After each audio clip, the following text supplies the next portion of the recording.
ciri-ciri suami yang macam mana yang dituntut oleh Islam? Allahu Akbar, subhanallah, Masya Allah. Okey, kita melihat ya dalam hadis riwayat Bukhari, Nabi SAW sebut, "Warajulu ra'in fi ahlihi." Lelaki itu adalah pengembala ataupun kita sebut sebagai pemimpin. Ra'in tu kalimah kampung ketika zaman konteks tu lah. Tapi ra'in ni secara maksud tersiratnya adalah pemimpin pada ahlinya. Wa huwa mas'ulun 'an ra'iyatih. Dan dia akan ditanya tentang orang-orang yang dipimpinnya. Ini hadis riwayat Bukhari. Jadi antara ciri-ciri suami yang soleh adalah suami yang sedar tanggungjawabnya akan ditanya. Dia sangat sedar. Hanya lelaki bertakwa yang ada dialog dalam hatinya, ada rasa takut dalam hatinya kepada Allah untuk mengambil satu amanah. Amanah tu akan ditanya, atau kita sebut tanggungjawab. Dia kena tanggung, dia kena jawab. Okey. Jadi yang pertama sekali, suami yang soleh ini adalah yang memberi perlindungan, yang orang rasa boleh selamat duduk di bawah bimbingannya. Ar-rijalu qawwamuna 'alan nisa. Lelaki qawwam. Qawwam ni tempat sandaran. Kita sebut sebagai pemimpin, kita terjemah. Tapi qaim, qawwam, tempat yang bukan pemimpin yang menunjuk kuasa, bukan. Bukan pemimpin yang menindas, bukan. Tapi pemimpin yang kita boleh menyandar dengan rela cinta, yang membimbing. Itu qawwam, sifat qawwam. Jadi nombor satu, dia beri perlindungan keselamatan dengan qawwam, dengan sandaran dan bimbingan, bukan dengan tunjuk kekuasaan dan penindasan. Itu nombor satu. Nombor dua, dia amanah memberi nafkah. Nafkah ini disebutkan dalam hadis riwayat Bukhari Muslim. Nafkah yang diberi kerana wajah Allah pasti diganjari. Hatta makanan yang disuap ke mulut isterimu.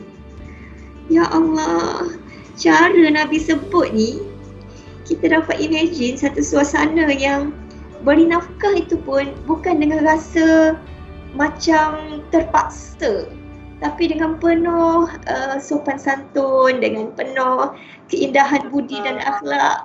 Sampai suap ke mulut isteri. Masya Allah, nampak kat situ kan keindahan nafkah tu. Sebab risau juga kalau kita masuk ke alam pernikahan ni, kalau sebagai seorang suami, dia masuk dengan minda seorang pembeli. Sebab dia rasa banyaknya kena keluar duit, kena bagi mahar, kena bagi nafkah, kena beli rumah, kena ada kereta, kenderaan, kena itu, kena ini, banyaknya duit dia, komitmen duit banyaknya keluar. Lalu dia ada minda pembeli. Minda pembeli, dia nak benda yang dia dapat tu perfect, spek dia tinggi, tak ada aib. Sebab dia dah beli, dia dah keluar duit banyak. Kita tak nak minda pembeli, tapi kita nak minda pembina, ataupun minda pengeluar. Kalau pengeluar, dia akan fikir dia nak hasilkan sesuatu yang berkualiti. Dia akan nampak aib, dia nak bina, dia nak tutup, dia nak tampung. Walaupun dia terpaksa keluar modal sikit, keluar itu, keluar ini, tapi dia nak hasilkan yang berkualiti. Jadi sepatutnya suami soleh, dia fikir minda dia macam tu. Pembina, pengeluar.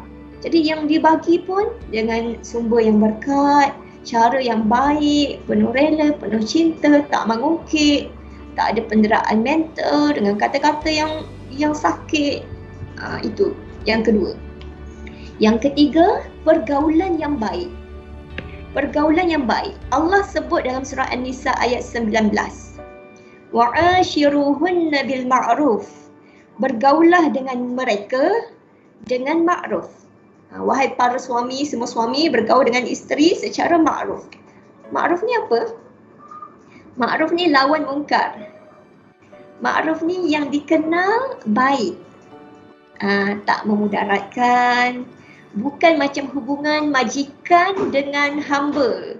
bukan hubungan majikan dengan pekerja, bukan. Tapi pergaulan yang baik, sampaikan ketaatan tu boleh diberikan oleh isteri dan anak-anak dengan rela dan cinta. Sebab kagum dengan pemimpin dia, sebab suka dengan kepimpinan dia. Itu pergaulan yang baik. Dan inilah antara perkara yang dituntut kepada suami dalam Al-Quran. Sebab tu besar ni tanggungjawab suami, ya Allah ya Rabbi. Sampaikan Quran sebut tu, ke atas suami dilebihkan satu darjat. Para ulama bincang, darjat kat situ bukan kemuliaan, ya, tapi lebihnya dia kena bertanggungjawab. Kalau perempuan ada satu tanggungjawab katakan, lelaki ada 1, 2, 3. Ni kata Imam Abduh, Imam Syekh Muhammad Abduh. Ya, lelaki ada 1, 2, 3 seakan gitu, banyaknya. Yalah, komitmen mahar, nafkah, perlindungan, pergaulan baik, banyak. Ya, ada juga yang kata suami ni dituntut untuk banyak maafkan hak isteri, banyak maafkan hak dia lah, hak dia yang jadi tanggungjawab isteri. Dia maafkan mana yang isteri tak mampu buat tu, dia maafkan. Dia kena banyak maafkan lapang dada. Itu sebenarnya maksudnya. Dia bukan kemuliaan, tapi satu tanggungjawab yang besar, yang lebih besar dan paling besar dalam keluarga suami.